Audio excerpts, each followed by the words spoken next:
اس وقت پاکستانی قوم جن بڑی اور مہلک بیماریوں میں مبتلا ہو چکی ہے، ان کا خلاصہ درج ذیل ہے۔ ہم ایک منتشر اور پارا پارا قوم بن چکے ہیں۔ ہمیں اتحاد و یگانگت کی سخت ضرورت ہے۔ میری خواہش ہے کہ ہماری قوم کو یونٹی مل جائے اور یہ دوبارہ وحدت کے رشتے میں پرو جائے، مگر یہ کیسے ممکن ہے؟ اس کے لیے تبدیلی چاہیے۔ دوسرا، قوم مایوس ہو چکی ہے۔ میں اس قوم کو مایوسی سے نکال کر امید کی نعمت اور یقین کے نور سے بہرامند دیکھنا چاہتا ہوں۔ مگر یہ قوم مایوسی سے کیسے نکلے اور امید اور یقین کا نور اس کے چہروں پر کیسے پلٹ کے آ سکتا ہے؟ اس کے لیے بھی ایک بنیادی تبدیلی کی ضرورت ہے۔ تیسری بات یہ ہے کہ یہ قوم بدقسمتی سے بے مقصدیت کا شکار ہو گئی ہے۔ اس قوم کے سامنے کوئی نصب العین نہیں رہا جو ٹکڑے ٹکڑے ہو کر منتشر ہو جانے والے جتھوں کو جوڑ کر ایک اکائی میں دوبارہ بحال کر سکے، جو قوم کے کروڑوں لوگوں کو باعزت جینے اور مرنے کا سلیقہ سکھا سکے۔ ہم اس قوم کو دوبارہ مقصد کا شعور اور آگاہی دینا چاہتے ہیں۔ ہم گزشتہ 30 سالوں سے تحریک منہاج القرآن کے ذریعے بیداری شعور کا فریضہ نبھا رہے ہیں۔ اس بے مقصد قوم کو اب مقصد اور آگاہی کا شعور کیسے ملے گا؟ اس کے لیے بھی ہماری غور و فکر کا نتیجہ یہی ہے کہ اس کے لیے بھی بنیادی تبدیلی کی ضرورت ہے۔ اسی طرح یہ قوم بے سمت ہو گئی ہے۔ کراچی سے خیبر پختونخوا تک اور کشمیر سے چمن کی سرحدوں تک من حیث القوم اس کی کوئی سمت نہیں رہی۔ اس کی سوچیں، وفاداریاں، بولیاں، مفادات، ترجیحات اور ایجنڈے سب متضاد ہیں۔ یہ ایک ڈائریکشن لیس قوم بن چکی ہے۔ 17 کروڑ بے ہنگم عوام کا ہجوم ایک قوم بن کر، ایک وحدت اور اکائی بن کر ایک مقصد کے ساتھ ایک سمت کی طرف چل پڑے۔ لیکن یہ کیسے ممکن ہوگا؟ اس کے لیے ایک ہماگیر چینج کی ضرورت ہے اور وہ تبدیلی نظام میں تبدیلی کے بغیر ممکن نہیں ہوگی۔ انتخابات کا فریب۔ پاکستان کے عوام اس بنیادی تبدیلی کے آرزومند ہیں، لیکن ہر 4-5 سال کے بعد تبدیلی کے نام پر انہیں دھوکہ دیا جاتا ہے۔ اس کرپٹ سسٹم، نااہل قیادتوں اور غیر شفاف نظام اور غیر مؤثر حکومتوں کے نتیجے میں اس قوم پر ہر طرح کے مظالم ڈھائے جاتے ہیں۔ لوگ بنیادی ضرورتوں سے محروم ہو کر خودکشیوں پر مجبور ہیں۔ جان و مال کی ہلاکت اور دہشت گردی، قتل و غارت اور لوٹ مار ان کا مقدر بن چکا ہے۔ لوگ بجلی، سوئی گیس اور پانی کی بنیادی ضروریات سے محروم ہیں۔ بے روزگاری نئی نسل کو چور ڈاکو بننے کی ترغیب دے رہی ہے۔ نسلی، علاقائی، لسانی تعصبات نے ملک کا وجود خطرے میں ڈال دیا ہے۔ یہاں المیہ یہ ہے کہ لوگ 5 سال تک اس نظام کے خلاف اپنی نفرتوں اور غیظ و غضب کو پالتے رہتے ہیں اور اپنے دشمن کو پہچاننے کی کوشش کرتے رہتے ہیں تاکہ آئندہ ان سے نجات حاصل کریں، مگر بدقسمتی سے جو ہی 4 یا 5 سال پورے ہوتے ہیں، ان کا وہی دشمن نئے انداز سے دوستی، وفاداری، ہمدردی اور محبت کا لباس اوڑھ کر اور یہی رہزن ان کی عزت اور آبرو اور جان و مال کے محافظ کا روپ دھار کر سامنے آ جاتے ہیں۔ اپنے دشمن کی پہچان نہ رکھنے والی بے سمت، تباہ حال اور بدنصیب قوم پھر انہی رہزنوں کو دوست اور مسیحا سمجھ کر اگلے 5 سال کے لیے منتخب کر لیتی ہے۔ اس طرح وہ تمام نفرت اور غیظ و غضب جو ان کی گزشتہ 5 سالوں کی لوٹ مار کے باعث لوگوں کے دلوں میں پیدا ہوا تھا اور جس کے نتیجے میں ان کی آنکھوں سے پردے اٹھ رہے تھے اور وہ حقائق سے آگاہ ہو رہے تھے، سب بیکار چلا جاتا ہے اور شعور کا چراغ پھر بجھ جاتا ہے۔ قوم حقیقی دشمن کو پہچان لے۔ سوال پیدا ہوتا ہے کہ اس قوم کا وہ دشمن کون ہے جس نے دائماً انہیں پچھلے 64 برس سے تبدیلی اور خوشحالی سے دور رکھا ہوا ہے؟ ہم ملک کے 17 کروڑ عوام کو اس دشمن کی شناخت کروانا چاہتے ہیں جس نے ان کو باعزت زندہ رہنے کے حق سے محروم کر رکھا ہے، حتیٰ کہ اس قوم کو اپنی شناخت سے بھی محروم کر دیا ہے۔ وہ دشمن کون ہے؟ آج طلباء اور طالبات کے اس عظیم اجتماع میں اسی دشمن کی پہچان کروانا مقصود ہے تاکہ قوم کے بیٹے بیٹیاں، قوم کی آئندہ نسلیں اپنے مستقبل کو سنوارنے اور محفوظ رکھنے کے لیے صحیح سمت پر جدوجہد جاری رکھ سکیں اور اس کے خلاف ایک پرامن جنگ لڑنے کے لیے صف آرا ہو سکیں۔ بعض لوگ یہ کہہ دیتے ہیں کہ پیپلز پارٹی تمہاری دشمن ہے، کوئی کہہ دیتا ہے کہ مسلم لیگ نون تمہاری دشمن ہے۔ اسی طرح بعض دوسری سیاسی پارٹی کو نام لے لیتے ہیں جس سے سیاسی گروہ یا جماعتیں ایک دوسرے کے خلاف محاذ آرائش شروع کر دیتی ہیں اور عوام اس جنگ میں شریک ہو جاتے ہیں۔ کیٹاگوریکلی بتا دینا چاہتا ہوں کہ پیپلز پارٹی ہو یا مسلم لیگ نون، کاف لیگ ہو یا MQM، ANP ہو یا کوئی مذہبی جماعت یا بلوچستان اور دیگر صوبوں کے مقامی جماعتیں، یہ سب آپ کی حقیقی دشمن نہیں ہیں۔ اب سوال یہ پیدا ہوتا ہے کہ جب ان میں سے کوئی جماعت یا قیادت بھی عوام کی حقیقی دشمن نہیں، دشمن کون ہے؟ وہ کون ہے جس نے اس قوم کو کچل رکھا ہے، اس قوم کو محرومی کی آگ میں جھونک رکھا ہے؟ کس نے اس قوم کو تباہی اور ہلاکت کی راہ پر گامزن کر رکھا ہے؟ کس نے اس قوم کو اس کی تمام بنیادی حقوق سے محروم کر رکھا ہے؟ کس نے اس قوم کو خودکشیوں کی راہ پر ڈالا ہے؟ اسی دشمن کی شناخت کروانے کے لیے ہم نے بیداری شعور کی تحریک شروع کی ہے۔ یاد رکھیں، آپ کا دشمن یہ کرپٹ اور اجارہ دارانہ نظام انتخاب ہے، وہ نظام سیاست جو گزشتہ 6 دہائیوں سے مخصوص لوگوں کو اس ملک میں پال رہا ہے، مخصوص اجارہ داریوں کے نیچے جس کی پرورش ہو رہی ہے، جس نے اس قوم کے 99% عوام کو حقیقی جمہوریت سے محروم کر رکھا ہے، اور جس نے 1% سے بھی کم پر مشتمل مخصوص طبقے کو حکومت کا پیدائشی اور موروثی حق دے رکھا ہے۔ اگلے سال پھر انتخابات کا امکان ہے اور اس کی تیاریاں بھی شروع ہو گئی ہیں۔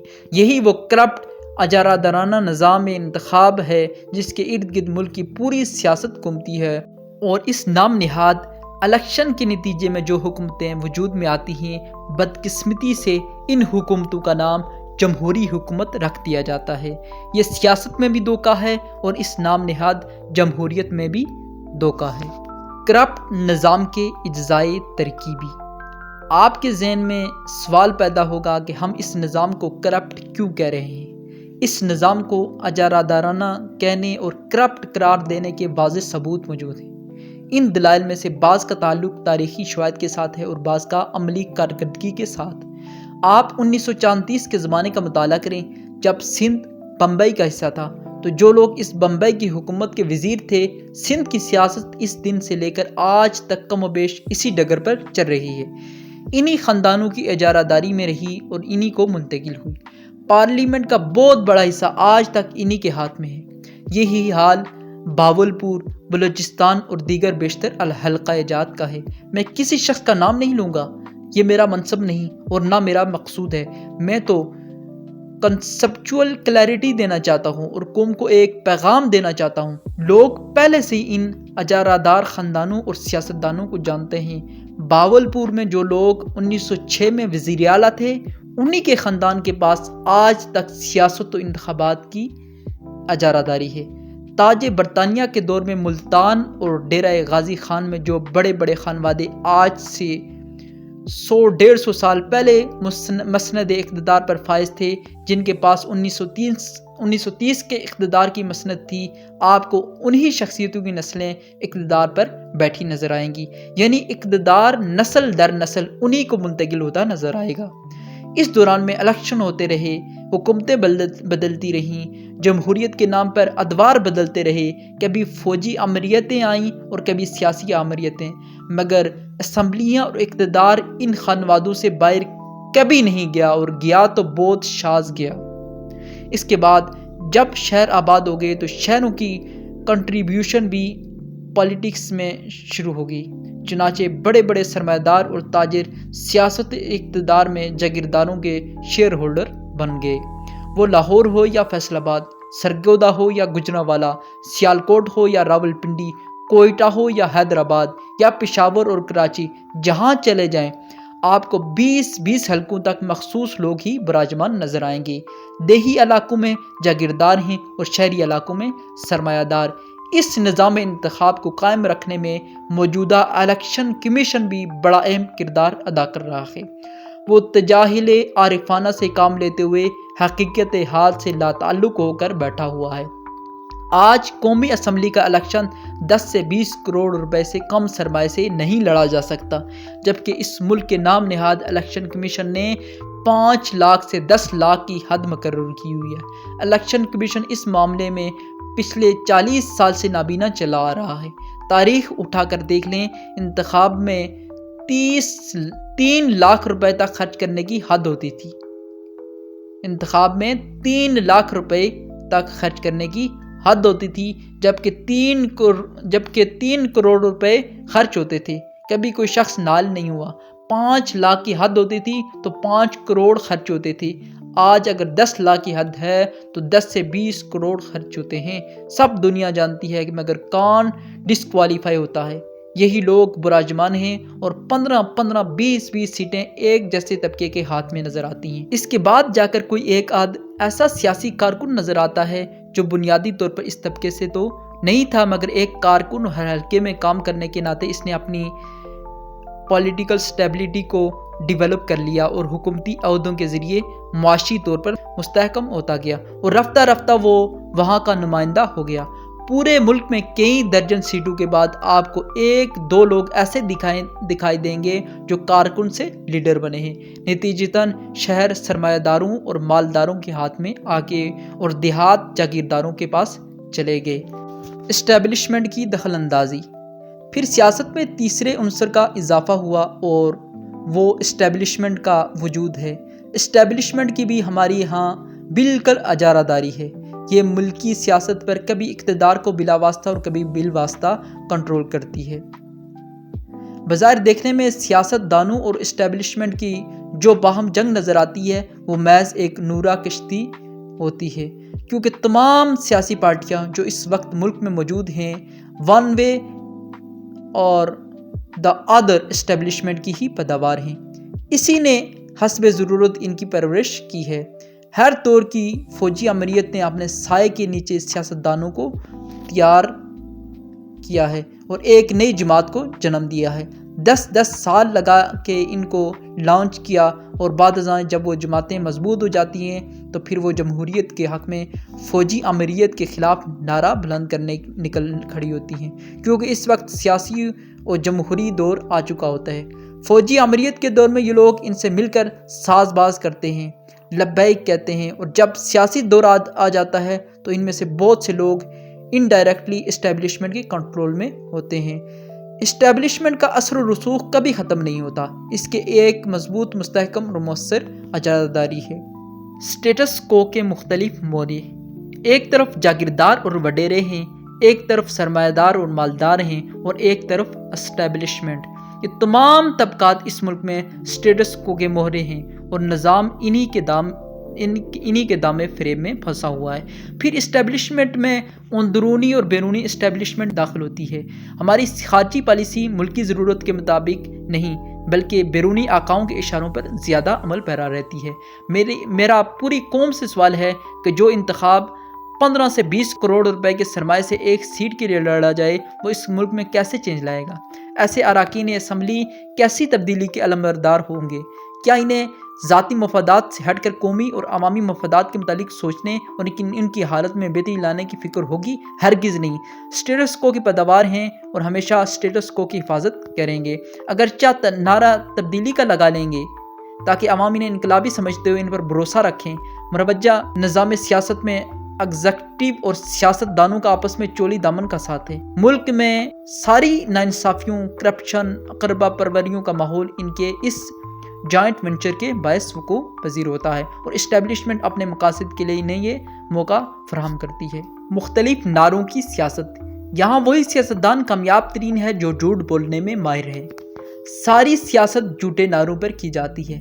ان نعروں میں اسلام، جمہوریت، غریب عوام اور ملک میں تبدیلی جیسے موضوعات اہم ہیں۔ مثلاً بعض مذہبی سیاسی جماعتوں نے اسلام کا نعرہ صرف مسند اقتدار اور اوان اقتدار تک پہنچنے کے لیے ایک آلہ بنا رکھا ہے۔ اسی طرح سیاسی جماعتوں کی طرف سے غریب عوام کے نعرے بھی لگے، مگر غریب عوام کے کندھے صرف مسند اقتدار پر پہنچنے کے لیے تھے۔ غریب عوام کی اقتدار کے اندر کوئی پارٹیسپیشن اور شراکت نہ تھی۔ اسی طرح جمہوریت کے نعرے بھی لگتے ہیں۔ یہاں جمہوریت بھی ایک سلوگن ہے، محض ایک دھوکہ ہے۔ مسند اقتدار اور پارلیمنٹ میں پہنچنے کے لیے اور پھر 5 سال تک وہ جمہوریت عوام میں سے کسی غریب کا حال پوچھنے کے لیے تیار نہیں ہوتی۔ یہاں احتساب کا نعرہ بھی لگتا ہے، غرض یہ کہ جس کو جو نعرہ سوٹ کرتا ہے وہ لگاتا ہے۔ جب فوجی امریت آتی ہے تو احتساب گڈ گورننس کے نعرے لگا کر اس ملک کے اقتدار پر قبضہ کرتی ہے، اور جب سیاسی امریت آتی ہے تو عوام اور جمہوریت کا نعرہ لگا کر ملکی اقتدار پر قبضہ کرتے ہیں۔ مگر جہاں تک عوام کی حقیقی زندگیوں میں تبدیلی کا تعلق ہے تو دونوں ادوار میں نتیجہ ایک ہی رہتا ہے۔ فوجی امریت میں ایوب خان اور یحییٰ کا دور دیکھ لیں، جنرل ضیاء الحق کا دور دیکھ لیں، جنرل پرویز مشرف کا دور دیکھ لیں، احتساب کے نام پر بھی آئے، اسلام کے نام پر بھی آئے، گڈ گورننس کے نام پر بھی آئے، ڈیولیوشن آف پاور کے نام پر بھی آئے، اور بالآخر ڈیموکریسی کے نام پر بھی آئے، لیکن یہ سب یک کے بعد دیگرے دھوکے دے کر چلتے بنے۔ فوجی امریت کے دور میں بھی اس ملک کے کروڑوں عوام میں سے محض مخصوص لوگوں کے علاوہ کسی ایک شخص کی زندگی میں تبدیلی نہیں آئی، کسی کو محرومیوں کے اندھیروں سے نکالنے کا اہتمام نہیں کیا گیا۔ پھر سیاسی دور میں جمہوریت کے نام پر نمائندہ پارلیمنٹ کریٹ کی گئی، اور اب جب یہ نمائندگان قوم پارلیمنٹ میں آ گئے تو اب آپ اپنا حال دیکھ لیں، لوگ قتل ہو رہے ہیں، ملک کی سالمیت اور خود مختاری گروی رکھ دی گئی ہے، پاکستان کو بیرونی طاقتوں کی کالونی بنا دیا گیا ہے، پاکستان نہ اپنے داخلی امور کا فیصلہ کرنے میں آزاد ہے اور نہ اپنی خارجہ پالیسی میں آزاد ہے، نہ اپنے دفاعی فیصلے لینے میں آزاد ہے، اور نہ ملک کی دہشت گردی کے خاتمے کے بارے میں کوئی فیصلہ کرنے میں آزاد، حتیٰ کہ اسمبلیاں ربر سٹیمپ بن چکی ہیں۔ کاروباری سیاستدان کس کی نمائندگی کرتے ہیں؟ نام نہاد انتخاب کے نام پر لوگ منتخب ہو کر آتے ہیں، لہٰذا وہ کہتے ہیں جمہوریت کی غرض و غایت اور جمہوریت کا تعلق عوام سے صرف اتنا ہے کہ انہیں ہر 5 سال کے بعد اقتدار کے ان وارثوں کو منتخب کرنے کا حق دیا جاتا ہے۔ یہ ہے عوام کی طاقت۔ 5 سال کے بعد جب دوبارہ ایک میلہ لگتا ہے، کروڑوں روپے خرچ کرنے والے پھر وہی خانوادے، کبھی ان کے بیٹے، کبھی بیٹیاں، کبھی بھتیجیاں اور کبھی بانجے بانجیاں، یعنی تھوڑے سے مائنس پلس کے فرق کے ساتھ یہی لوگ انوالو ہوتے ہیں۔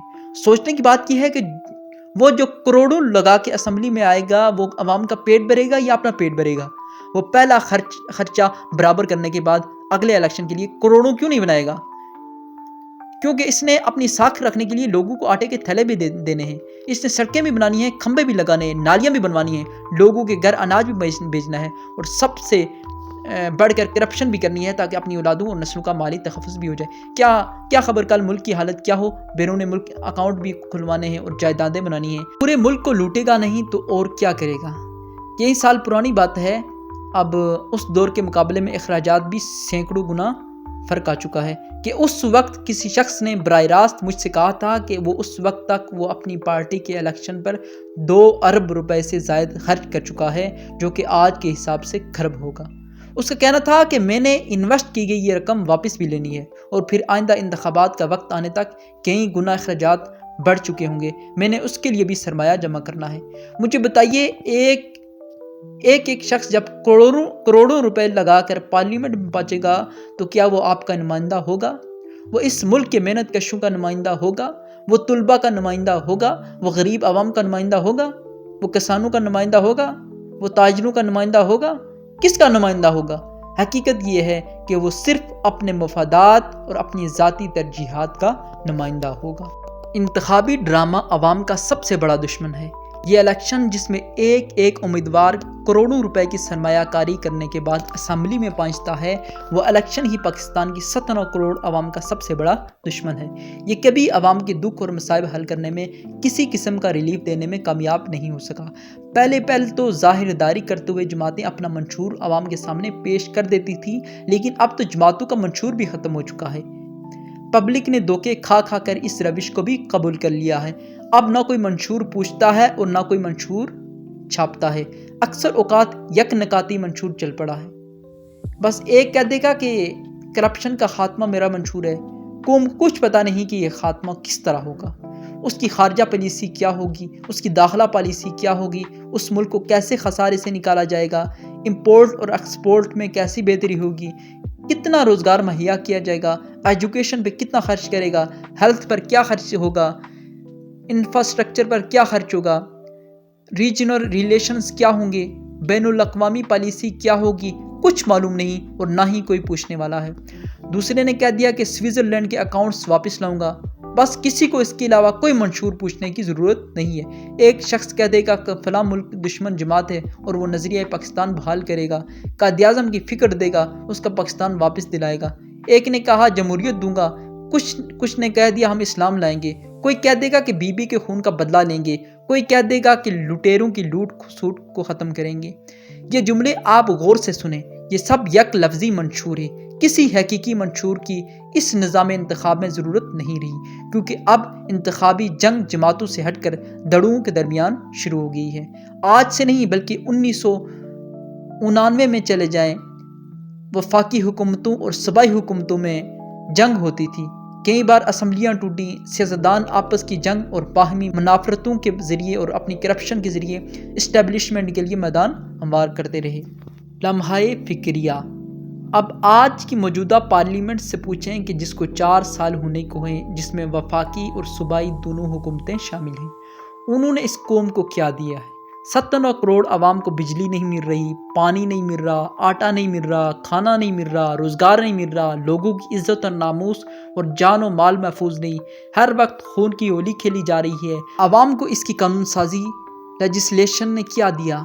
اسمبلیوں میں امینڈمنٹ اور قانونی مشکافیاں اپنے سیاسی مفاد کے تحفظ کے لیے، اپنی کرپشن کو محفوظ رکھنے کے لیے ہوتی ہیں۔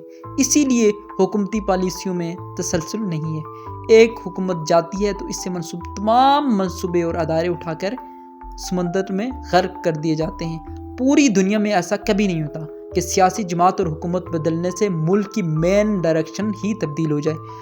جمہوری ممالک میں سیاسی حکومت بدلتی ہے لیکن قومی ڈائریکشن وہی رہتی ہے۔ اہم کلیدی عہدوں پر سیاسی مداخلت نہیں ہوتی، نہ تقرری میں اور نہ ہی برطرفی میں۔ قومی سلامتی کے اہم منصوبے بدستور جاری رہتے ہیں، مگر پاکستان میں قومی سطح کے کسی ادارے کی ایک بھی سیٹ ایسی نہیں ہے کہ حکومت بدلتے ہی جس کے سربراہ بدل نہ جاتے ہوں۔ حکومت بدلے گی تو PIA کی ساری اعلیٰ قیادت بدل جائے گی۔ یہی حال اسٹیل ملز، واپڈا اور اسٹیٹ بینک اور ریلوے کا ہے۔ حتیٰ کہ فوجی اداروں کی اعلیٰ قیادت میں بھی اپنی مرضی سے رد و بدل کیا جائے گا۔ نئی حکومت آئے گی تو پھر سارے ہیڈز بدل جائیں گے اور اہم سیٹوں پر نئی تقرریاں ہوں گی، ماتحت بدل جائیں گے، سارے جاری منصوبے تعطل کا شکار ہو کر رہ جائیں گے۔ ہر 4 سال کے بعد نیا پلان جاری ہوگا۔ جو کام 3-4 سال کے دوران مکمل ہو رہا ہوتا ہے دوبارہ نئے سے شروع ہوتا ہے۔ یوں ہر 3-4 سال کے بعد ملک زیرو پر کھڑا ہوتا ہے۔ کنویں کے بیل کی طرح قوم وہیں کی وہیں کھڑی رہتی ہے۔ کیا اس قوم نے کبھی محاسبہ کیا ہے کہ سیاسی حکومتوں کو کیا حق ہے کہ وہ اپنی مرضی سے قومی اداروں اور قومی منصوبوں کو تاخت و تاراج اور برباد کر دیں؟ مثلاً یہ پیپلز پارٹی کی حکومت ہے، ہر جگہ ان کے لیڈرز آ جائیں گے، مسلم لیگ کے لگائے ہوئے سارے افراد برطرف ہو جائیں گے، نیچے تک نئی بھرتیاں ہو جائیں گی، پچھلے لوگ برطرف اور نوکریاں بھی ختم۔ پولیس میں اور تھانوں میں تقرریاں اپنی مرضی سے ہوتی ہیں۔ اوپر DC، IG، سیکرٹری، حتیٰ کہ عدلیہ تک میں تقرریاں کرنے میں مداخلت کرتے ہیں، اور اس طرح ان تمام اداروں کی آزادانہ اور غیر جانبدارانہ حیثیت ختم ہو چکی ہے۔ غرض یہ کہ عدلیہ ہو یا انتظامیہ، ہر جگہ ہر سطح پر ایسے لوگوں کو لائیں گے۔ پھر مسلم لیگ آ جائے گی یا دوسری کوئی اور جماعت آ جائے گی تو نئے سرے سے تمام قومی اداروں کے سارے سربراہ تبدیل ہو جائیں گے۔ ایسا تماشا مشرق سے مغرب تک ترقی اور جمہوریت کا نام لینے والے ملکوں میں کبھی نہیں ہوتا۔ وہاں قومی پالیسیاں برقرار رہتی ہیں، ان کے تابناک روشن مستقبل کے لیے سالانہ منصوبہ بندی ہوتی ہے۔ یہاں وہ بھی نہیں ہے۔ ہر سیاسی جماعت کی یہاں ایک 5 سالہ منصوبہ بندی ہوتی ہے تاکہ الیکشن کے ذریعے جب وہ 5 سال کے لیے اقتدار میں آئے تو 5 سال میں یہ ڈیلیور کریں گے۔ لیکن یہاں نہ کوئی ڈیلیور کرنے والا ہے اور نہ اس پر مواخذہ کرنے والا ہے اور نہ کوئی پوچھنے والا ہے۔ جب کبھی قوم کے اندر پوچھنے کا شعور بیدار ہوتا ہے تو ان کی توجہ دوسری طرف مبذول کرنے کے لیے بم بلاسٹ کر دیے جاتے ہیں، قتل و غارت گری کے 10-15 واقعات کرا دیے جاتے ہیں تاکہ میڈیا اور قوم کی ساری توجہ اس طرف لگ جائے۔ حال ہی میں کراچی کی صورتحال کے حوالے سے میری ریکویسٹ پر سپریم کورٹ نے از خود نوٹس لیا تو رفتہ رفتہ قتل و غارت گری بند ہوگی۔ وہ قتل و غارت گری کے ذمہ دار اور وہ دہشت گرد کہاں گئے؟ کہا جاتا ہے کہ وہ بیرونی عناصر تھے۔ اگر وہ بیرونی عناصر تھے اور ملک کی سالمیت کے خلاف سازش کرنے کے لیے داخل کیے گئے تھے تو سپریم کورٹ کی سماعت کے ساتھ وہ قتل و غارت گری اور دہشت گردی کیسے ختم ہوگی؟ یہ حقیقتاً ہمارا پورا نام نہاد جمہوری نظام ایک بلیک میلنگ کا نظام ہے۔ یہ ایک گنونا کھیل ہے جو سیاسی قیادت تسلسل کے ساتھ پاکستان کی 17 کروڑ عوام کے ساتھ کھیلتی رہی ہے تاکہ اصل ایشو پر توجہ نہ رہے۔ اسی طرح جب وہ رو پیٹ کر گھروں سے باہر احتجاج کے لیے نکلتے ہیں تو تھوڑی دیر کے لیے ان کو بجلی میں سہولت دے دی جاتی ہے تاکہ ان کا غیظ و غضب ٹھنڈا ہو اور وہ گھر چلے جائیں۔ 4-5 دن کے بعد پھر وہی حالات اور وہی معاملات۔ جمہوریت اور عدلیہ۔ انتخابات کے نتیجے میں جو جمہوری حکومتیں بنیں انہوں نے اپنے اپنے ادوار میں بے تحاشا بدعنوانیاں کی، فرقہ وارانہ قتل و غارت گری بھی رہی اور دہشت گردی بھی فروغ پاتی رہی۔ یہ سیاسی دور ہی تھے جن میں سپریم کورٹ پر حملے ہوئے، پھر 2 سپریم کورٹس بنی، اور یہ بھی سیاسی دور ہی ہے کہ سپریم کورٹ کے فیصلوں پر عمل درآمد روک دیا گیا ہے۔ آج سپریم کورٹ فیصلہ کرنے میں آزاد ہے مگر عمل درآمد کرنے میں مقید ہے۔ سپریم کورٹ قیدی بن کے رہ گئی ہے اور اس کے کسی فیصلے کا عملی احترام نہیں، اور پارلیمنٹ اور سپریم کورٹ کے درمیان ایک تضاد اور تصادم کی فضا بھی آج کے اسی جمہوری دور میں جاری ہے۔ سپریم کورٹ کے پاس یہ مینڈیٹ یا اتھارٹی ہی نہیں ہے کہ وہ حکومت کو عمل کرنے پر مجبور کرے۔ یہ بھی ایک المیہ ہے کہ مختلف سلگتے مسائل پر سپریم کورٹ صرف تجاویز اور سفارشات دے دیتی ہے۔ یہ تو واز کرنا ہوا، عدل و انصاف دینا تو نہ ہوا۔ جب تک ان پر عمل درآمد نہ ہو انہیں عدالتی احکام کیسے کہا جائے گا؟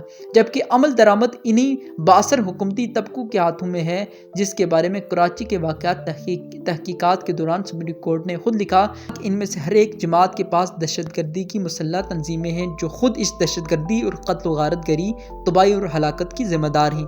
عمل درآمد کون کرے گا؟ جو سپریم کورٹ حکومت کے حوالے سے کسی بیرونی ملک کی کورٹ کو ایک خط نہیں لکھ سکتی۔ اس سپریم کورٹ کی آزادی کیا آزادی ہے؟ اب اگر کہیں کہ سپریم کورٹ آزاد ہے تو اس سے بڑا اور کیا مذاق ہو سکتا ہے؟ وہ فیصلہ کرنے میں کیسے آزاد ہے جب وہ اپنے فیصلوں پر عمل درآمد کرانے میں قیدی ہے، اپاہج اور مفلوج ہے؟ وہ ایک جمہوری معاشرے کے قیام میں کیسے متحرک اور فیصلہ کن کردار ادا کر سکے گی؟ تبدیلی لانے کے 3 ممکنہ راستے۔ میں تبدیلی کی بات کر رہا ہوں۔ اب آپ کے ذہنوں میں سوال ہوگا کہ آخر تبدیلی کے راستے کیا ہیں؟ پہلے سے موجود ان راستوں اور طریقوں کی بھی میں وضاحت کر دینا چاہتا ہوں۔ سوال یہ اٹھتا ہے کہ تبدیلی بذریعہ فوج آ سکتی ہے؟ اس پر میرا جواب نو ہے۔ فوج کے ذریعے کئی بار تبدیلی آئی لیکن فوجی آمریت ملکی مسائل کو نہ کبھی حل کر سکی نہ کبھی کرے گی۔ الٹا اس کا نقصان یہ ہے کہ اس سے خود فوج کے ادارے کی قوم کے دلوں میں ساکھ ختم ہو جاتی ہے۔ چونکہ پوچھنے والا کوئی نہیں ہوتا اس لیے اس میں بھی کرپشن انتہا درجے کی ہوتی ہے۔ بیرونی طاقتوں کی مداخلت بڑھ جاتی ہے کیونکہ وہ فرد واحد سے بات کر رہے ہوتے ہیں، پارلیمنٹ سے نہیں، اور فرد واحد سے بات کر کے فیصلہ کروانا ان کے لیے زیادہ آسان ہوتا ہے۔ خصوصاً ملٹری ڈکٹیٹرشپ بیرونی طاقتوں کے لیے انتہائی سازگار ہوتی ہے، جبکہ ملک اور قوم کے لیے اتنی ہی تباہ کن ہے۔ لہٰذا بذریعہ فوج تبدیلی آمریت کا راستہ ہے، یہ تبدیلی کا راستہ ہرگز نہیں ہے۔ دوسرا طریقہ بعض انتخاب پسند ذہنوں میں آتا ہے کہ تبدیلی بذریعہ طاقت یا بذریعہ بندوق لائی جائے، یہ دہشت گردی کا راستہ ہے۔ اس پر بھی میرا جواب ایبسلیوٹلی نو ہے۔ ہم لوگ اس ملک کو دہشت گردی کی آگ میں جلتا دیکھ چکے ہیں کہ اس کے کتنے نقصانات ہوئے، اس لیے ہم اس ملک کو دہشت گردی سے نجات دلانا چاہتے ہیں۔ بندوق قوم کے جوانوں کے ہاتھ سے لے لینا چاہتے ہیں، ان کے ہاتھ میں امن اور ترقی کی بندوق دینا چاہتے ہیں، اور وہ علم ہے، انہیں شعور کا اسلحہ اور اعلیٰ کردار کی طاقت دینا چاہتے ہیں۔ لہٰذا یہ دہشت گردوں کا راستہ ہے، انتخاب پسندوں کا راستہ ہے، یہ ملیٹنسی ہے۔ مسلم ممالک میں ملیٹنسی نہ اسلام میں جائز ہے نہ پاکستان میں اس کا کوئی مستقبل ہے۔ پاکستان کو ایک ماڈریٹ پرامن ریاست ہونے کا تاثر دنیا کو پیش کرنا ہے، جو ٹالرنس، پیشنس کی حامل ہو، جس کے اندر ڈیولپمنٹ اور پراگرس ہو، جہاں باہمی افہام و تفہیم اور گفت و شنید کے ذریعے مسائل حل کیے جائیں، جس کے اندر شفافیت ہو، پھر اس کے اندر انٹرافیت ڈائلاگ کی گنجائش ہو، اور مسلمانوں کے فرقوں کے اندر بھی ہم آہنگی ہو، وہ ایک دوسرے کا گلا نہ کاٹیں، مسلمانوں کے مختلف قسم کے فرقے ایک دوسرے کو کافر ہونے کا فتویٰ نہ دیں، بلکہ فرقہ وارانہ ہم آہنگی کی بنیاد پر مسلمان ایک گروہ اور ایک فرقے کے طور پر رہیں۔ اسی طرح انٹرفیت ہارمونی کے ذریعے بین المذاہب ہم آہنگی بھی اہم ہے۔ یہ ملک فتح نہیں کیا گیا کہ فتح کرنے کے بعد اقلیتوں کو امان اور ذمہ کا سٹیٹس دیں، بلکہ تمام غیر مسلم اقلیتیں پاکستان کے مسلمانوں کی طرح برابر درجے کی شہری ہیں۔ انہوں نے بھی قیام پاکستان میں اسی طرح حصہ لیا تھا جس طرح یہاں کے مسلم اکثریت نے حصہ لیا تھا۔ مسلم اکثریت اور غیر مسلم اقلیت نے مل کر تقسیم ہند اور قیام پاکستان کی جنگ لڑی تھی۔ وہ برابر درجے کے شہری ہیں، ہر ایک کو اپنی مذہبی آزادی حاصل ہے۔ آقا صلی اللہ علیہ وسلم نے جب ریاست مدینہ قائم کی تو آپ صلی اللہ علیہ وسلم نے یہود اور ان کے تمام کلائنٹ کے ساتھ ایک پولیٹیکل الائنس قائم کیا تھا، اور میثاق مدینہ کی صورت میں پہلا آئین اور دستور دیا تھا، جس میں مسلمانوں اور یہود کو مل کر ایک سنگل نیشن قرار دیا تھا۔ حوالہ جات کے لیے ملاحظہ ہوں سیرت ابن اسحاق، سیرت ابن ہشام، کتاب الاموال ابی عبید قاسم بن سلام، کتاب الاموال اور دیگر کتب سیرت و تاریخ۔ میثاق مدینہ کے آرٹیکل 28 میں آقا صلی اللہ علیہ وسلم نے فرمایا، بے شک یہود بنی اوف مسلمانوں کے ساتھ مل کر ایک ہی امت قرار دیے جاتے ہیں، مگر یہود کے لیے ان کا اپنا دین ہوگا اور مسلمانوں کے لیے ان کا اپنا۔ امت ہونے میں وہ خود بھی شامل ہوں گے اور دونوں طبقات کے موالی بھی۔ آپ صلی اللہ علیہ وسلم نے انہیں ایک قوم اور ایک پولیٹیکل انٹیٹی بنا دیا تھا اور فرمایا کہ ہر کوئی اپنے مذہب میں آزاد ہوگا۔ ہمارا ملک رواداری کا ملک ہے، اسے برداشت اور رواداری کا ملک ہونا چاہیے، بین المذاہب اور بین الفرقہ ہم آہنگی کا ملک ہونا چاہیے۔ ہم یہاں برداشت کے کلچر کو فروغ دینا چاہتے ہیں، البتہ اقلیتوں کو اکثریت کے جذبات، احساسات، مذہبی نظریات اور متفقہ آئین کی پابندی کرنا ہوگی۔ اب اس کے بعد تیسرا اور آخری راستہ بچ جاتا ہے جو ذہنوں میں آتا ہے، وہ تبدیلی بذریعہ انتخاب ہے۔ اب یہ بات بڑی اہم ہے، ہر شخص آج اس انداز سے سوچتا ہے۔ یہ ایک سوچ ہے جسے ٹیلی ویژن چینلز، اینکر پرسنز بہت ڈسکس کر رہے ہیں، اخبارات اور رسائل کے آرٹیکلز میں ڈسکس کیا جا رہا ہے۔ جیسے کہ پہلے بیان کر چکا ہوں، الیکشن کے نتائج نے نہ اس ملک کو گرداب سے نکالا ہے اور نہ اس کو صحیح قیادت عطا کی ہے، اور نہ اس ملک کو استحکام دیا ہے، اور نہ ہی اس کی معیشت کو مستحکم کیا ہے۔ لہٰذا آئندہ اگر اسی نظام کے تحت یہ الیکشن ہوتے رہے تو اس طریقے سے 100 بار الیکشن بھی ملک میں تبدیلی کی ضمانت نہیں دے سکتے۔ اس کی بنیادی وجہ یہ ہے کہ یہ انتخابات معروف سیاسی و جمہوری خصوصیات کی حامل ہی نہیں رہے۔ تبدیلی بذریعہ انتخاب کب ممکن ہے؟ اب سوال یہ پیدا ہوتا ہے کہ تبدیلی بذریعہ انتخاب کیسے ہوگی؟ انتخاب بے شک ایک آئیڈیل چیز ہے، میں اس کا قائل ہوں، مگر یاد رکھ لیں محض انتخاب کا نام جمہوریت نہیں ہے۔ جمہوریت ایک بڑی کلیت ہے اور انتخاب اس کا ایک جزو ہے۔ آپ UN اور جنرل اسمبلی کے ریزولوشن پڑھیں جس میں انہوں نے جمہوریت کو ڈیفائن کیا ہے۔ انہوں نے صرف ان انتخابات کو حقیقی انتخاب کہا ہے جو درج ذیل دو شرائط کو پورا کرتے ہوں۔ الیکشن پروسیس جینین ہو، یعنی انتخابات صحیح معنوں میں عدل و انصاف پر مبنی اور شفاف طریقے سے ہوں، لوگ اپنے حق رائے دہی آزادانہ طریقے سے استعمال کر سکتے ہوں۔ یہاں آزادانہ حق رائے دہی کہاں ہے؟ ہمارے مروجہ نظام سیاست نے تو 5 سال کے بعد ایک دن کی پولنگ کو جمہوریت کا نام دے رکھا ہے، اور اس دن کی حالت بھی یہ ہوتی ہے کہ جتھے اور کنبے بھیڑ بکریوں کی طرح چودھریوں اور ٹھیکیداروں کے ذریعے گاڑیوں پر بٹھا کر پولنگ اسٹیشن لائے جاتے ہیں اور سماجی دباؤ کے تحت اپنے پسندیدہ انتخابی نشان پر مہریں لگوائی جاتی ہیں۔ ووٹ لے کر پھر ان سے کوئی واسطہ تعلق نہیں رہتا۔ اگلے الیکشن تک حکومت جو بھی ظالمانہ، نامنصفانہ، عوام دشمن رویہ اختیار کرے، جمہوریت اور جمہوری عمل ہی کہلاتا ہے۔ انتخابات اسی وقت حقیقی تبدیلی کا ذریعہ بن سکتے ہیں جب مندرجہ بالا دونوں شرائط پر پورے اترتے ہوں۔ جمہوریت کی ضروری شرائط۔ بین الاقوامی ادارے اور ماہرین ایک کنسپٹ پر متفق ہیں کہ جمہوریت صرف انتخابات کا نام نہیں بلکہ پورے نظام کا نام ہے۔ اس کی پہلی شرط یہ ہے کہ الیکشن صحیح معنوں میں شفاف ہو۔ پاکستان میں ووٹنگ کی کریڈیبلٹی ہمیشہ مشکوک رہی ہے۔ سابقہ الیکشن میں کاسٹ کیے گئے ووٹوں میں سے 4.25 کروڑ ووٹوں کو الیکشن کمیشن نے جعلی ڈکلیئر کر دیا ہے۔ اس ملک میں الیکشن کی شفافیت کہاں تلاش کی جا سکتی ہے، جو کہ جمہوریت کی پہلی شرط ہے۔ دوسرا، لوگوں کی پارٹیسپیشن یعنی شراکت بھی شفاف ہو اور گراس روٹ لیول سے ٹاپ لیول تک عوام کی شراکت کے تسلسل سے جمہوریت وجود میں آتی ہے۔ ترقی پذیر جمہوری ممالک میں اس سے مراد یہ ہے کہ ملک کی پالیسی سازوں پر عوام کو مواخذے کا حق ہو، اور پالیسی ساز جب بھی پالیسیاں بنائیں تو ان پالیسیوں کو عوام چیلنج کر سکیں، اگر ان کے مقاصد پورے نہ ہوں تو مواخذہ کر کے انہیں ود ڈرا کروا سکے۔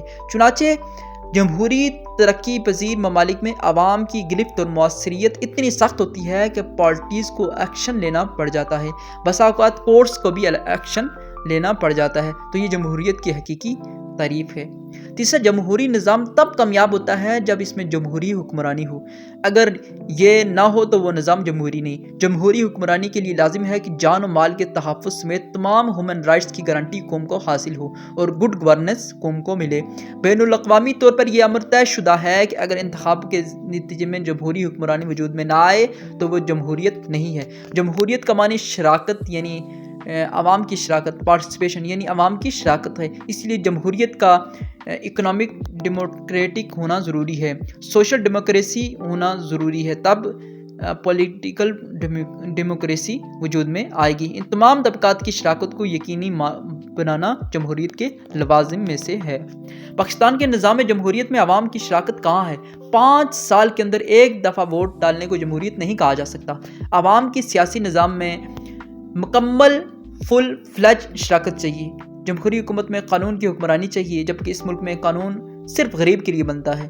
امراء، اراکین اسمبلی اور صاحبان اقتدار قانون سے ماوراء ہیں، یہ اس لیے کہ طاقتور حکمران طبقات کے بالمقابل قانون کمزور ہے، ان کے پاس قانون کو بائی پاس کرنے کے ہزار ہتھ کنڈے ہیں۔ پارلیمنٹ اور سپریم کورٹ لاکھ بار فیصلہ دے، کمیٹیاں اور کمیشن بنا دے، حکومت سالہ سال انہیں لٹکاتی چلی جائے گی۔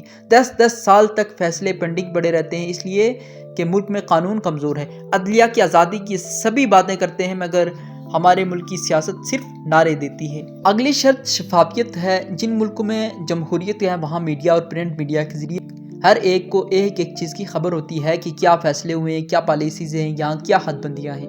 پھر اس حد کو کوئی کراس نہیں کرتا تاکہ کسی کے مفاد کو نقصان نہ پہنچے۔ نظام بھی شفاف ہے اور سیاسی نمائندے بھی اسے پراگندہ کرنے کی جسارت نہیں کرتے۔ اس کے برعکس ہمارے حکمرانوں کی اولین کوشش یہ ہوتی ہے کہ حقائق کسی طرح بھی عوام تک نہ پہنچے، ظاہر کچھ کرتے ہیں جبکہ پس پردہ حقیقت اس کے بالکل برعکس ہوتی ہے۔ الیکشن ہوں یا اہم قومی معاملات، حقائق ہمیشہ چھپائے جاتے ہیں، یہاں کرکٹ میچ تک فکسڈ ہوتے ہیں۔ قوم کو ان تمام حقائق سے بے خبر رکھا جاتا ہے تاکہ ان کی لوٹ کھسوٹ اور ناانصافی پر مبنی نظام چلتا رہے، جبکہ شفافیت اس بات کا تقاضا کرتی ہے کہ احتساب کا ایک مضبوط نظام قائم ہو اور عدل و انصاف ہر جگہ نظر آئے تاکہ عوام حکومتوں کا احتساب کر سکے۔ نمبر 5، جمہوری نظام کا ایک حصہ آزادی رائے بھی ہے۔ مغربی دنیا میں شوہر کو معلوم نہیں ہوتا کہ اس کی بیوی کس کو ووٹ دینے جا رہی ہے، شوہر کسی اور پارٹی کو ووٹ دیتا ہے، عورت کسی اور کو، والدین کسی کو دے رہے ہیں اور اولاد کسی کو، یعنی اس حد تک اظہار رائے میں آزادی اور خود مختاری ہے۔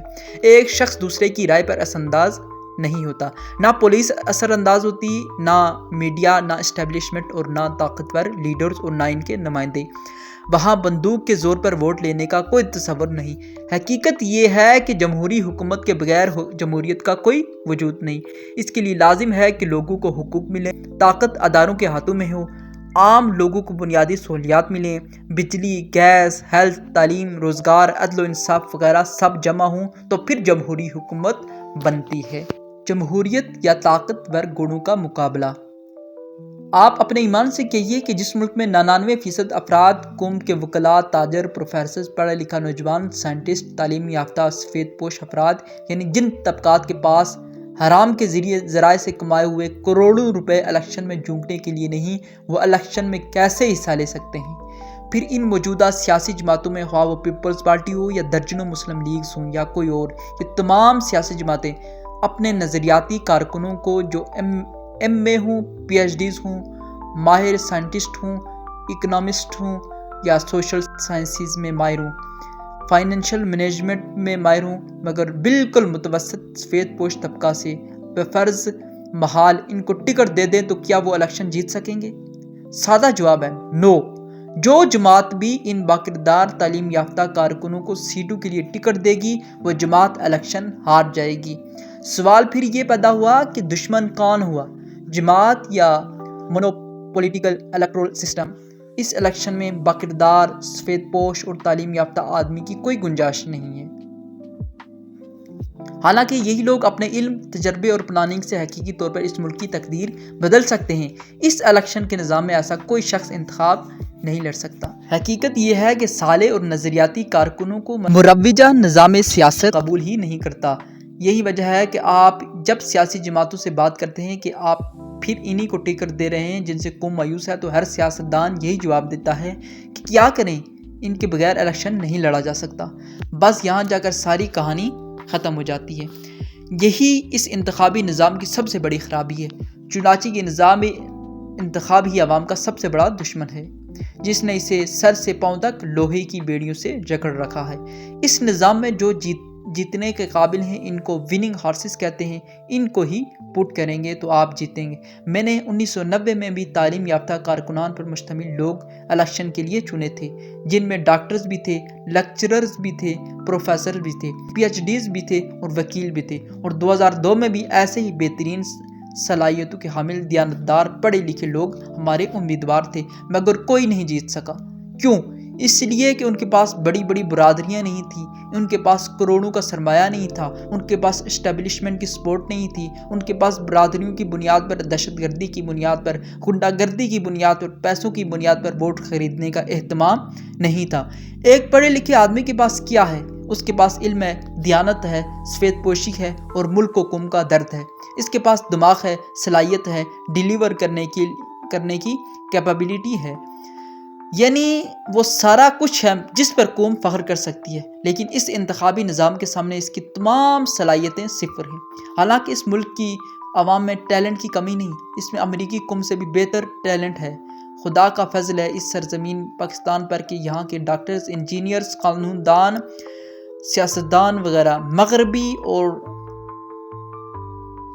حقیقت یہ ہے کہ صالح اور نظریاتی کارکنوں کو مروجہ نظام سیاست قبول ہی نہیں کرتا۔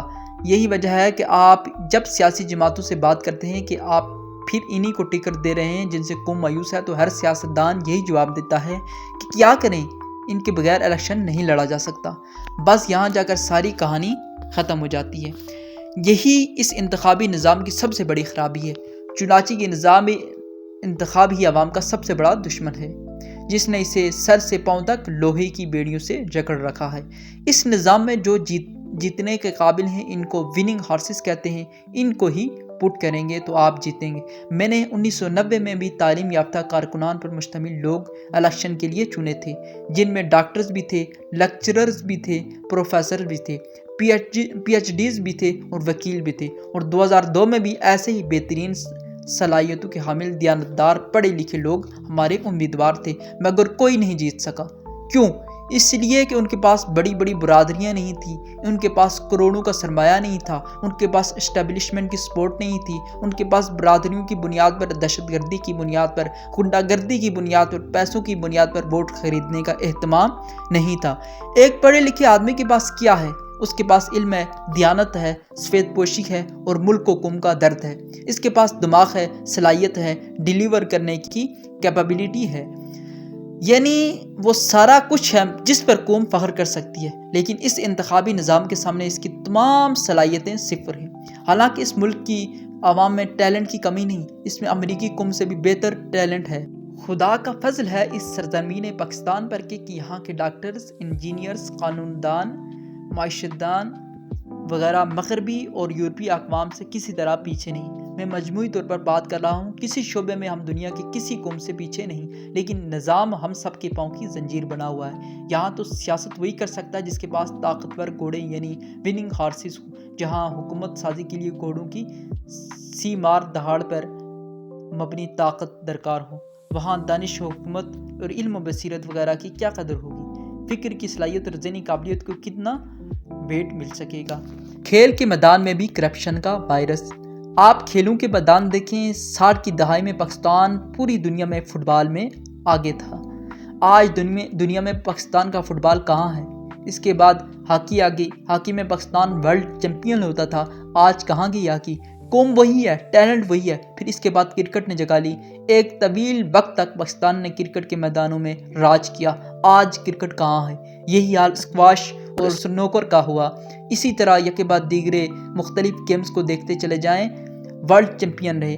آپ اب کسی گیم میں پاکستان سر فہرست نظر نہیں آتا، اور کل ہی کی بات ہے کہ کبڈی میں پاکستان کینیڈا سے ہار گیا۔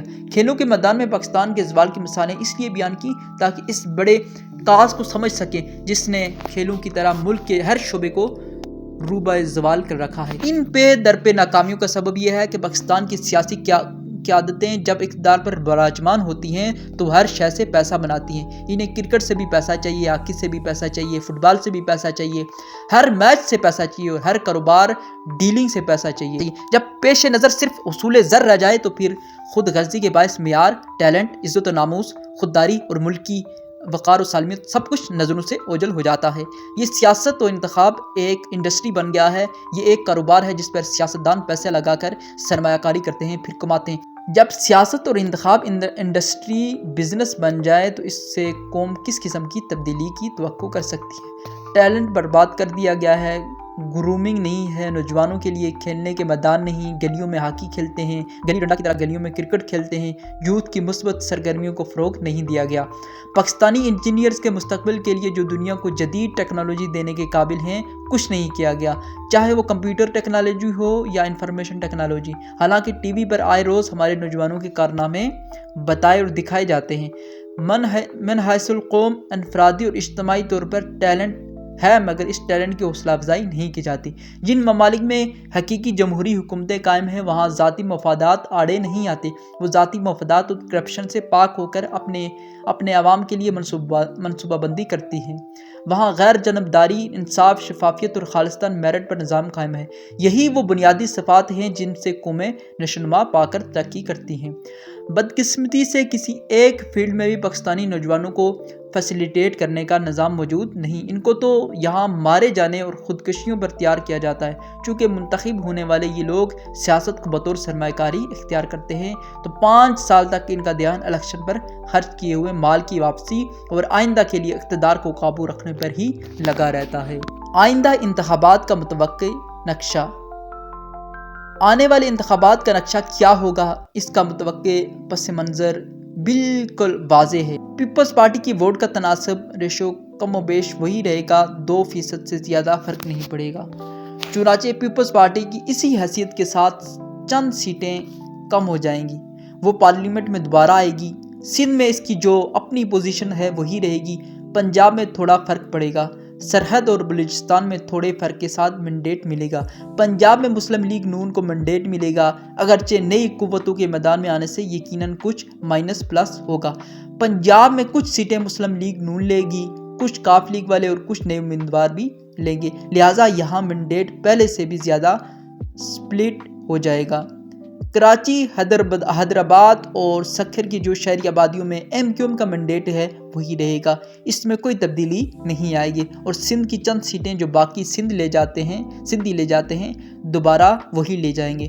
بلوچستان کی مختلف مقامی جماعتوں کا مینڈیٹ بھی اسی طرح برقرار رہے گا، یعنی جو پارٹی رہنماؤں کی اپنی سیٹیں ہیں اور جہاں جماعتوں کی انوالومنٹ ہے وہ اسی طرح سیم رہے گی۔ صوبہ خیبر پختونخوا میں ANP ہے، مذہبی جماعتیں اور پیپلز پارٹی ہے، وہاں بھی مینڈیٹ سپلٹ ہوگا۔ اس طرح پہلے سے زیادہ سپلٹ مینڈیٹ کے ساتھ نئی پارلیمنٹ وجود میں آئے گی جو فیصلوں میں مزید کمزور اور بے اختیار ہوگی۔ اگر کسی کے ذہن میں یہ خیال ہے کہ کوئی سیاسی جماعت ان انتخابات میں سویپ کر جائے گی تو اس خواب سے باہر آ جائے، یہ پاکستان کی کل موجودہ انتخابات کا متوقع انجام ہے۔ حکومت سازی کے لیے جوڑ توڑ۔ جب بڑی بڑی پارٹیاں اکثریت کے ساتھ اقتدار میں رہ کر قوم کی بہتری، بھلائی اور ترقی کے لیے کچھ نہیں کر سکیں تو اب جب اکثریت کم ہوگی تو وہ بلیک میلنگ کا شکار ہوں گی اور اگلے 5 سال کمپرومائزنگ اور جوڑ توڑ میں صرف کر دیں گی، کیونکہ جب 6 اور 7 اراکین پر مشتمل گروپس کو ملا کر اکثریت بناتے ہیں تو پارٹی کے اندر بھی مفادات کے اصول میں بلیک میلنگ شروع ہو جاتی ہے، چنانچہ سارا دھیان ملک بچانے کے بجائے حکومت بچانے میں صرف ہو جاتا ہے۔ یہی وجہ ہے کہ اپنا اقتدار بچانے اور حکومت چلانے کے لیے 80 کی تعداد تک وزارتیں کرنی پڑتی ہیں، لیکن اس پر بھی صبر نہیں ہوتا۔ پھر ملکی وسائل کے لوٹنے پر بندربانٹ شروع ہو جاتی ہے، بجٹ بوجھ برداشت نہیں کرتا، چنانچہ ملک کی معیشت تباہ ہو جاتی ہے، سارا بوجھ غریب عوام کی جیبوں پر پڑتا ہے۔ جب اس طرح حکومت بنتی ہے تو باقی اراکین اپوزیشن میں آ جاتے ہیں، اقتدار والا اقتدار کو بچانے کے لیے دوسری پارٹی کے اراکین سے ساز باز کر کے انہیں توڑنے کی کوشش کرتا رہتا ہے تاکہ اپنی پوزیشن مستحکم کرے۔ دوسری طرف اپوزیشن اس کو گرانے کے لیے ساز باز اور جوڑ توڑ کرتی رہتی ہے، یوں اگلے الیکشن تک کا دورانیہ کشمکش میں گزر جاتا ہے۔ سپلٹ مینڈیٹ ایک بڑا المیہ۔ سپلٹ مینڈیٹ جتنا زیادہ آتا ہے اسٹیبلشمنٹ کو اسی قدر کھیلنے کا موقع ملتا ہے اور ملکی سیاست کی جوڑ توڑ میں اس کا عمل دخل بہت بڑھ جاتا ہے۔ وہ اپنی مرضی سے لوگوں کو جوڑتے ہیں، ملاتے ہیں، اور اگر ان کی براہ راست مداخلت اتنی نہ بھی ہو تو بہرحال گورنمنٹ تو چونکہ بنانی ہے۔ جب اکثریت کسی کے پاس نہیں ہوتی تو مختلف دھڑے وجود میں آتے ہیں اور ان کا اتحاد مفادات کا اتحاد ہوتا ہے۔ قومی ترجیحات کی انہیں کیا پرواہ، اس میں کرپشن کی راہ ہموار ہوتی ہے۔ چنانچہ بلا تخصیص چھوٹے بڑے اعلان دونوں ہاتھوں سے قومی دولت سمیٹتے ہیں۔ حکومتی پارٹیوں کا مفاداتی ایجنڈا۔ سب برسر اقتدار سیاسی جماعتیں دراصل کسی واضح منشور کے بغیر بس یک نکاتی ایجنڈے، اقتدار و مفادات کے تحت حکومت میں آتی ہیں، اس لیے قومی فلاحی منصوبے ان کے ایجنڈے پر کبھی نہیں ہوتے۔ ان کا ایجنڈا صرف اقتدار ہوتا ہے۔ حکومت میں شامل سارے گروپ اقتدار کو شیئر کرتے رہتے ہیں، یہ تعلق ان کو اکٹھا رکھتا ہے اور وہ اس کو بچانے کی فکر میں 5 سال گزار دیتے ہیں، اور اپوزیشن اس کے برعکس یہ 5 سال ان کو گرانے میں لگا دیتی ہے۔ اس لیے میں یہ بات کیٹیگوریکلی کہہ رہا ہوں کہ اس کرپٹ نظام انتخاب سے مثبت تبدیلی کی امید رکھنا عبث ہے، یہ تبدیلی کا راستہ ہرگز نہیں ہے۔ جمہوریت کی گاڑی۔ کوئی شک نہیں کہ انتخابات جمہوریت کی ایک گاڑی ہے۔ قوم اس میں اس لیے بیٹھتی ہے کہ یہ جمہوریت کی منزل تک لے جائے، لیکن اگر گاڑی میں خطرناک قسم کی خرابیاں آ جائیں، انجن فیل ہو جائے یا اس سے تیل بہہ کر آگ لگ جائے یا گاڑی کی بریکس فیل ہو جائیں تو اس سے ملک حادثہ ہو سکتا ہے اور سواریوں کی ہلاکت اور جان کے تلف ہونے کا ڈر ہے۔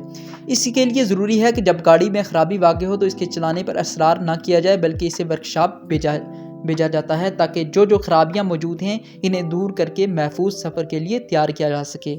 چنانچہ مرمت کرا کر اس گاڑی کو پھر ٹریک پر ڈالتے ہیں اور سفر پر روانہ ہوتے ہیں، تب سلامتی کے ساتھ منزل تک پہنچنے کا امکان ہوتا ہے۔ نظام انتخاب کی جس گاڑی کے ذریعے آپ جمہوریت کی آئیڈیل منزل تک پہنچنا چاہتے ہیں، اس میں بڑی خطرناک خرابیاں آ چکی ہیں۔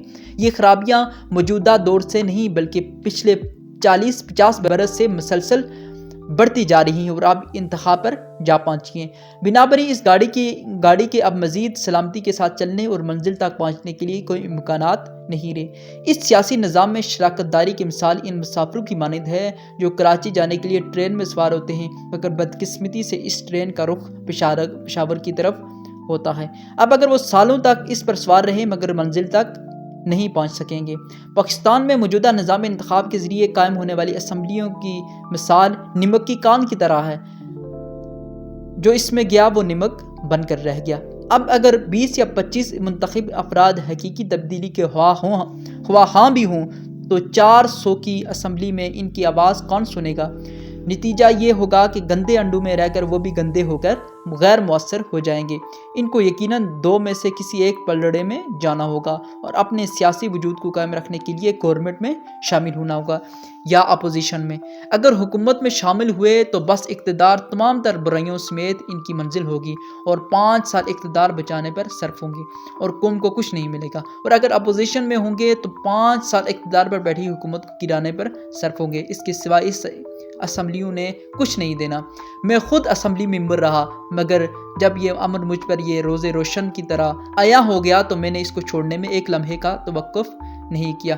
اگر کوئی جماعت یہ سوچے کہ 400 کی اسمبلی میں وہ 200 سیٹیں یا 225 سیٹیں لے کے آ جائے تو اس وقت سہانے خواب کے سوا اس کی کوئی حقیقت نہیں۔ اگر کوئی جماعت یہ سوچے کہ 400 کی اسمبلی میں وہ 200 سیٹیں یا 225 سیٹیں لے کے آ جائے تو اس وقت سہانے خواب کے سوا اس کی کوئی حقیقت نہیں۔ تبدیلی کا عمل کہاں سے شروع ہو؟ اگر خرابی کی شکل میں گاڑی کو ورکشاپ بھیجنے پر آپ متفق ہیں تاکہ مرمت کرانے کے بعد اسے ٹریک پر ڈالا جائے تو اس میں تجویز کروں گا کہ موجودہ نظام انتخاب کی خطرناک حد تک خراب گاڑی کو اس وقت ٹریک پر چلنے سے روک دیا جائے۔ لیکن سوال یہ پیدا ہوگا کہ اسے چلنے سے روکے گا کون؟ سیاسی جماعتیں کبھی نہیں روکیں گی۔ ان کا مفاد اور مستقبل اور ان کی سیاسی زندگی کا تحفظ اور ان کا بزنس غرض یہ کہ ان کا جینا مرنا انہی انتخابات پر منحصر ہے۔ سیاسی لیڈروں اور سیاسی جماعتوں کا اس مروجہ سیاسی نظام کے ساتھ گہرا تعلق ہے، اس لیے وہ اس نظام کو بچاتے ہیں اور ہر وقت نظام بچانے کی رٹ لگائے رہتے ہیں کیونکہ یہ نظام ان کو تحفظ فراہم کرتا ہے۔ ذرا سوچیے یہ کیسا نظام ہے جہاں عوام 2 وقت کی روٹی کو ترس جائیں، عزت نفس اور بنیادی حقوق تک سے محروم کر دیے جائیں، اور جس میں ناانصافی اور ظلم و ستم کا دورہ ہو، ملک کی سالمیت اور خود مختاری کا سودا کر دیا جائے، قومی اداروں اور ملکی دولت کو دونوں ہاتھوں سے لوٹا جائے۔ یہ کیسا نظام ہے جس میں اس حکومت نے اپنے مفادات کی خاطر ہمیں غیروں کے ہاتھوں غلام بنا دیا ہو؟ جب وہ اس نظام کو قائم رکھنے کی بات کرتے ہیں تو دراصل اس کرپٹ نظام کو برقرار رکھنا چاہتے ہیں۔ مثالی جمہوری ممالک میں پارٹی سسٹم اور جمہوری نظام۔ اس کرپٹ نظام کے حمایتی دانشور جمہوریت کی خوبیاں بیان کر کے دراصل پاکستانی عوام کو ورغلاتے ہیں۔ وہ جمہوریت کے ثمرات کے حوالے سے ترقی یافتہ ملکوں کی مثالیں دیتے ہیں۔ یاد رکھیں یہ ان کی بدنیتی ہے، ورنہ جن ملکوں کی وہ مثالیں دیتے ہیں ان میں امریکہ کو لیں تو وہاں 2 پارٹی سسٹم ہے، ڈیموکریٹک پارٹی جو اس وقت حکومت کر رہی ہے اور ریپبلکن پارٹی۔ ایک کے پاس 240 سیٹیں ہیں اور دوسرے کے پاس 192۔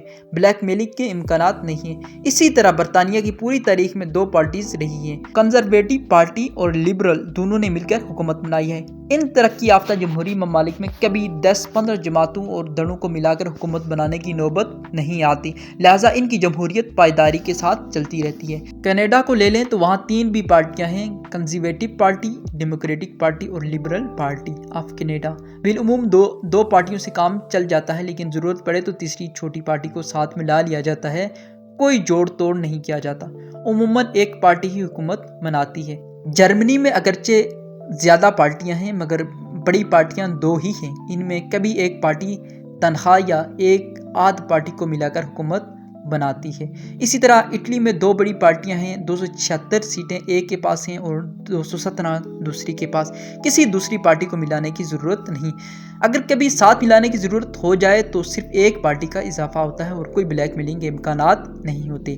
اسپین میں 2 پارٹی سسٹم ہے، اسپینش سوشلسٹ ورکر اور پیپلز پارٹی۔ ایک کو 169 سیٹیں ہیں، ایک کی 169 سیٹیں ہیں، دوسری کی 152۔ تیسری پارٹی 10 سیٹوں کے ساتھ ہے لیکن اسے ملانے کی کوئی ضرورت نہیں ہوتی۔ اب جنوبی کوریا کو لیں، اس میں گرینڈ نیشنل پارٹی کی 171 سیٹیں ہیں جبکہ ڈیموکریٹک پارٹی کی 87 سیٹیں ہیں، تیسری پارٹی کی 16 سیٹیں ہیں، اس کو ساتھ ملانے کی ضرورت نہیں۔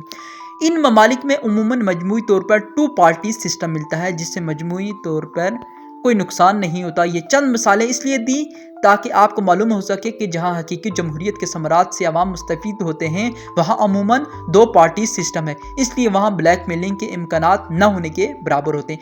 اس کے برعکس پاکستان کی سیاست کا بابا آدم ہی نرالا ہے۔ یہاں کئی سیاسی جماعتیں اور سیاسی دھڑے ہیں، ہر دھڑا چند سیٹیں لے کر حکومت میں شامل ہونے کے لیے کوشش کرتا ہے۔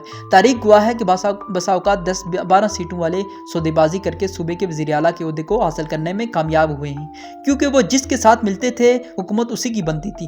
کبھی یوں بھی ہوتا ہے کہ حکومت بنانے کے لیے سادہ اکثریت کی ضرورت ہوتی ہے اور سادہ اکثریت کے لیے کسی پارٹی کو 5 یا 7 سیٹوں کی ضرورت ہوتی ہے، لہٰذا 5 یا 7 سیٹوں والے بھی اسے بلیک میل کرتے ہیں اور اپنی پسند کی وزارتوں اور مفادات کے لیے سودے بازی کرتے ہیں۔ وہ کبھی حکومت چھوڑ دیتے ہیں اور کبھی پھر حکومت میں شامل ہو جاتے ہیں۔ ان سے کوئی نہیں پوچھتا کہ آپ گئے کیوں تھے اور آپ آئے کیوں ہیں۔ یہ ساری بلیک میلنگ کی سیاست ہے، اس میں قوم کے لیے کوئی پلاننگ نہیں ہے۔ جو شخص اور جو پارٹی تبدیلی کے لیے اس کرپٹ نظام کا حصہ بنے گی وہ بھی اسی میں مل کر خاک ہو جائے گی اور تبدیلی کی آرزویں ختم ہو جائیں گی۔ نوجوان نسل پھر مایوس ہوگی۔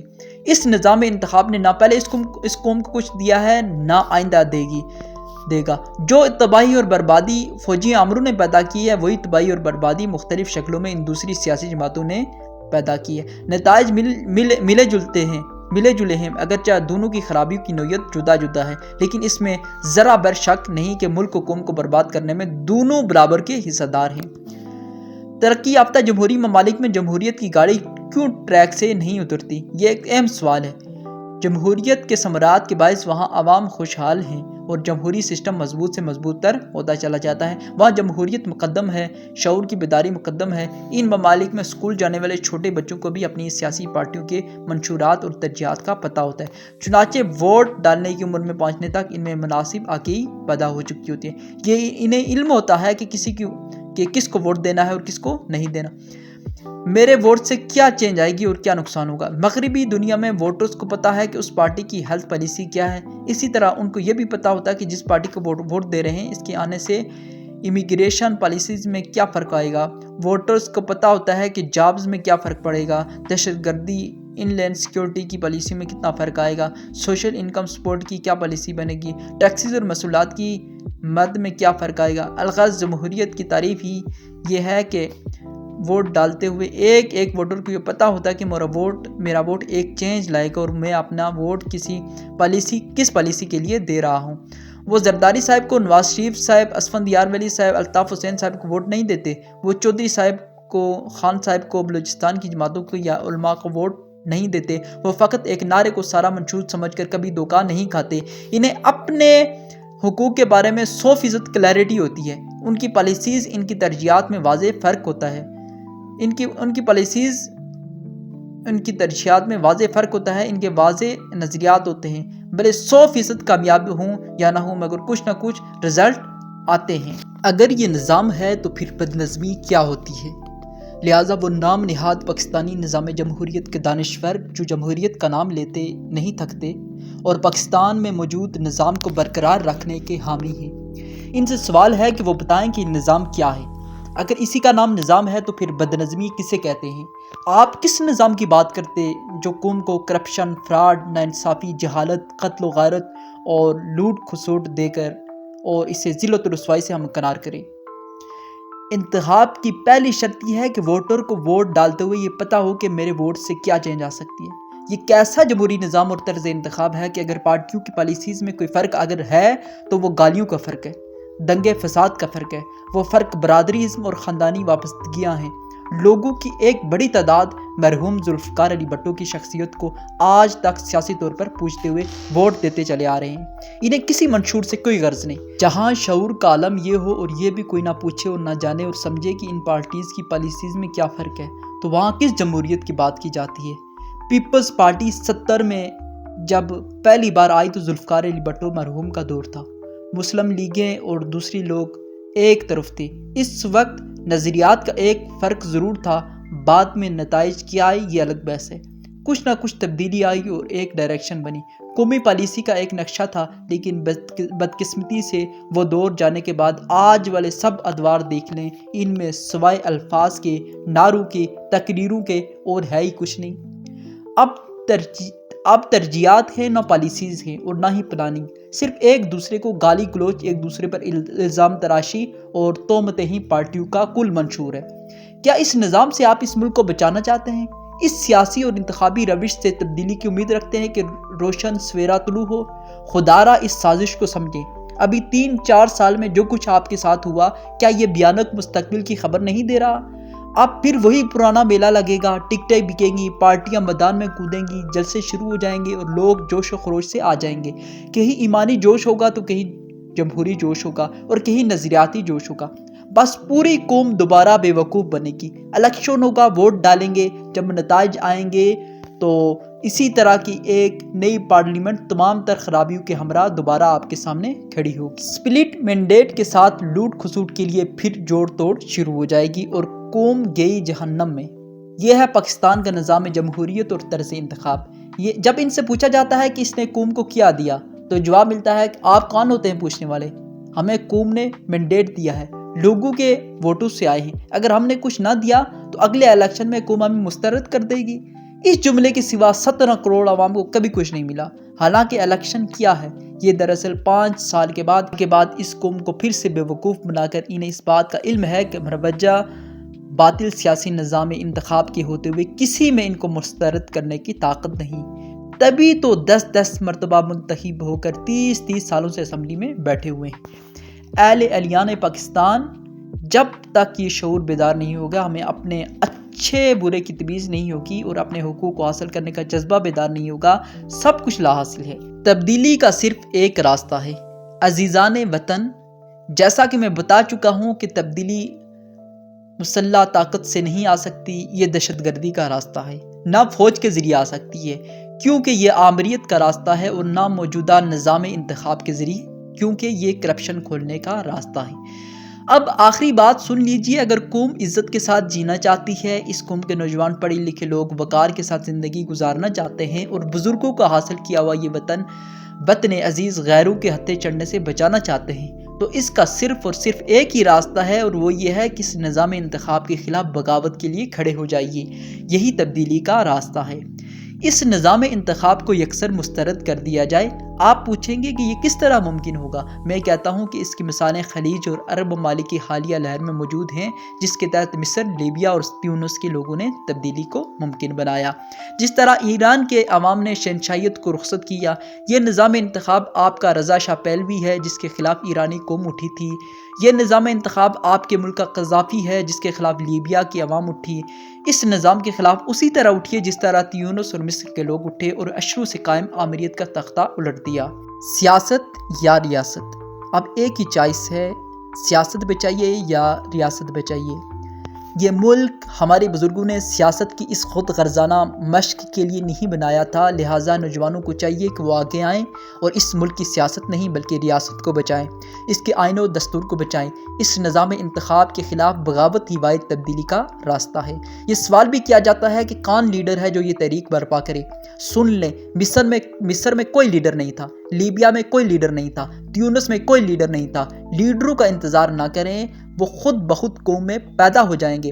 بات صرف اٹھنے کی ہے، اگر بیٹھ کر مر جانا ہے تو یہ بزدلوں اور کم حوصلہ لوگوں کی موت ہے، بے مقصد موت ہے۔ ہمیں عزت و ناموس کی خاطر باہر نکلنا پڑے گا۔ اس الیکشن کو مسترد کریں اور پوری قوم سڑکوں پر آ جائے۔ جب پوری قوم سڑکوں پر آ جائے گی اور کہے گی کہ یہ نظام ہمیں نہیں چاہیے تو سپریم کورٹ قوم کی آواز پر ایکشن لینے کی پابند ہو جائے گی۔